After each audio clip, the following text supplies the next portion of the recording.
Right. Let's take a look now at a topic of stoichiometry. Now, stoichiometry is the study of quantities. And that means that you measure out materials to known values and you figure out how much material or reactants get consumed. And by knowing that, you can figure out how much product is able to be produced. And stoichiometry is really the ability to figure out the production amounts that can take place in a chemical reaction. In order to solve for that problem, the mole-to-mole ratio between reactants and products become a very, very central issue. And these mole ratios take place when you have a balanced equation. The molar ratios are achieved when you know the coefficients of the reactants and products that are in the chemical reaction. And the conversion of these factors is really a central issue. So with that in mind, let's take a look at what mole ratios are about. In this reaction you have iron, Fe, reacting with oxygen gas, O2. Notice it's a diatomic, and it produces iron oxide, which is rust. Now when you balance this reaction out, you have coefficients of 4 and 3 and 2.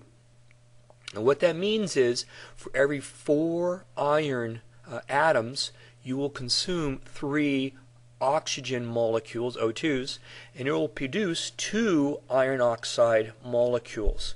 So if we take a look strictly at iron and O2, we would say that 4 moles of iron over 3 moles of O2. That's the molar ratio. You can also say that the molar ratio is 3 moles of O2 over 4 moles of Fe.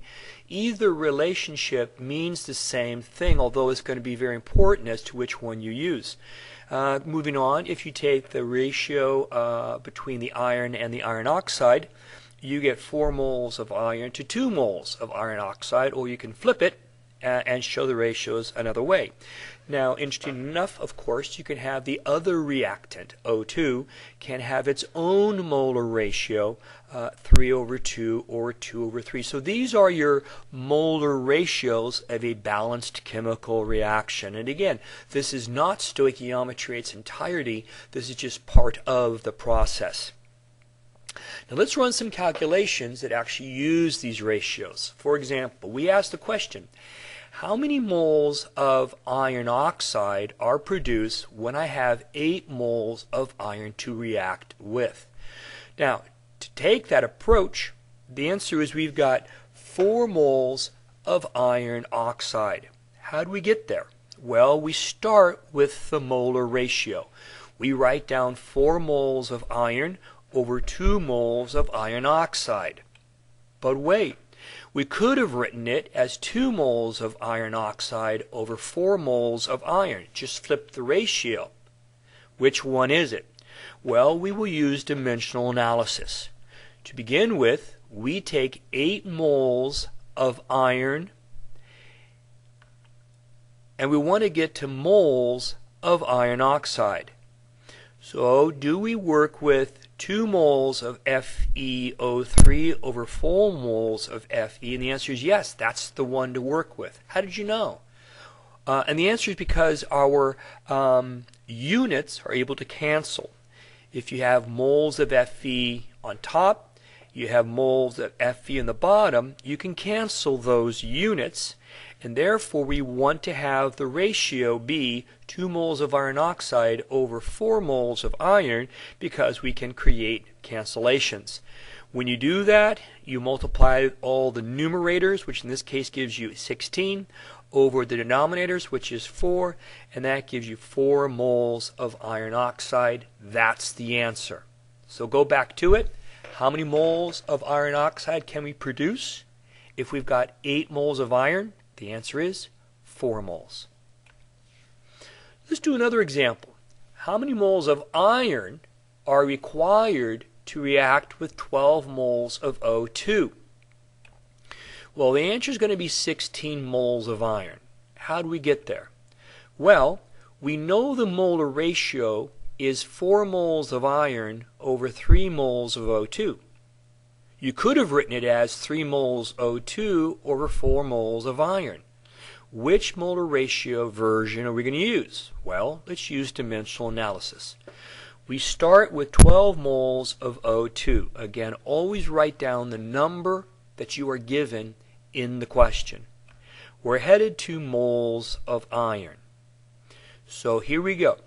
If we want to cancel moles of O2 out and be left with moles of iron, which is what we want, because in the end that's the units we want for our answer, then the 4 moles of iron over 3 moles of O2 is the way to go. We multiply numerator over denominator and we get 16 moles of iron.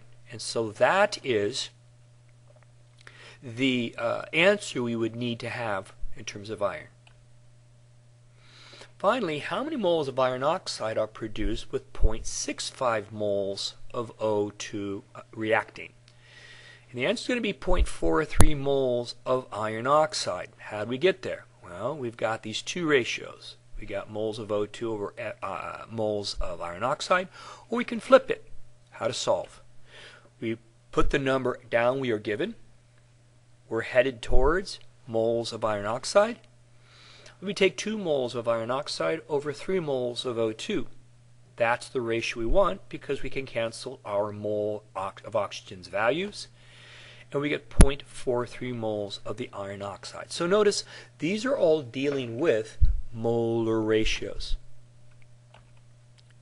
How many grams of iron are produced with 0.65 moles of O2?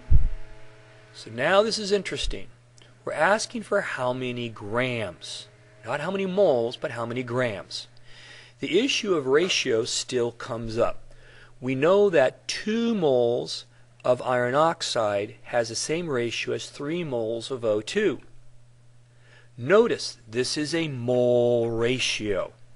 It's the relationship in moles between substances.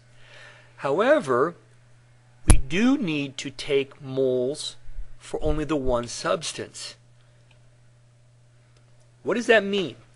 It means that we know that 1 mole of iron oxide has a molar mass of 159.7 grams of iron oxide. Now this is a new ratio. This is moles to grams. So how do we calculate this? We're going to take 0.65 moles of O2. Notice that's the number given in the problem. We're going to multiply that by moles of iron oxide over moles of O2. Then we're going to multiply that by the ratio of grams of iron oxide over moles of iron. Now why do we choose the ratio the way we did? Because we want the moles of O2 to cancel with moles of O2.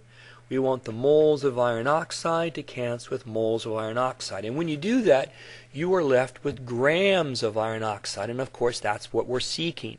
We can now simply punch in our ratios. 2 moles of iron oxide is in the same ratio as 3 moles of O2, and 159.7 grams of iron oxide is 1 mole of iron oxide. We crunch the numbers where we have on the numerators 207.61 grams over 3, 69.20 grams of iron oxide, and that's the answer. Now we ask a new problem. So here's a new one. How many grams of iron are required to completely react with 246.78 grams of O2? So notice the ratio we want to know is how much iron do we need in relation to how much oxygen we have. Well, let's go to our ratios. Our ratio says 4 moles of iron over 3 moles of O2. We got that from the coefficients of the reaction. That is the ratio.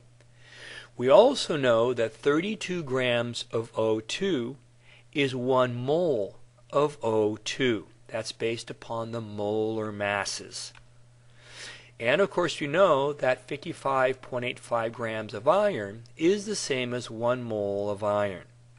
So how do we solve this? We begin the dimensional analysis by writing down the number we are given in the problem. We are told that we have 246.78 grams of O2, so that's the number we write down. Now, we want grams of O2 on the bottom of that ratio because it's going to cancel with the grams of O2 we began with.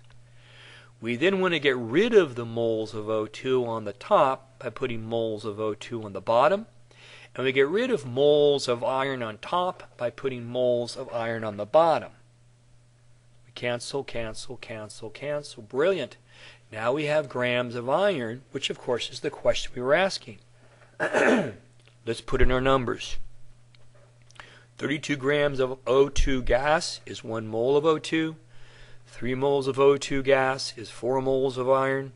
And now we have 1 mole of iron is 55.85 grams of iron. When we crunch the numbers, we get this rather odd-looking fraction. But when in fact we do the division, we get 574.25 grams of iron. Now, what exactly does that mean? What that means is the question asked how many grams of iron are required to completely react with 246. And the answer is, I need 574.28 grams of iron to react with that much oxygen. Now here are some key issues to bear in mind. 1. You always have to work with a balanced reaction.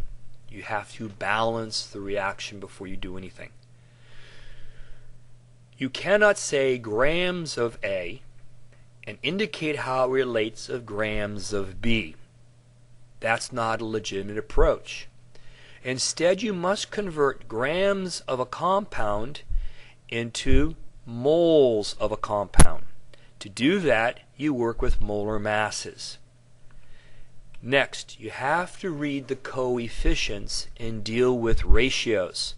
So when you go from moles of A and head to moles of B, you have to work with a molar ratio. Finally, once you have the moles of B recognized, you have to convert, you have to work back, so we have to go from moles of B and work back to the mass of B in grams using molar mass. That's the strategy. Okay? So here's your overall summary. Mass of the A, convert to moles of A, use ratio to get moles of B, and once you have moles of B, you back out into mass of B. So let's work on another problem. Here you got methanol, CH3OH, combining with O2 to produce CO2 and water. That is a combustion reaction.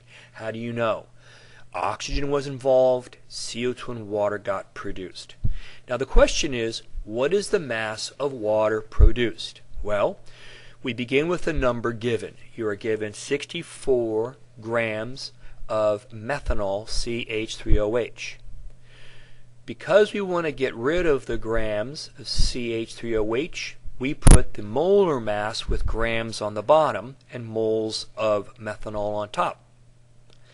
Then look at the balanced reaction. There is 2 moles of methanol for every 4 moles to produce 4 moles of water. So we put the moles of CH3 on the bottom to cancel the moles of CH3OH on top. Now we cancel the moles of water out and use the molar mass of water. You get 72 grams of water. So what does it says? It says if you have 64 grams of methanol, you can produce 72 grams of water. Let's do another one.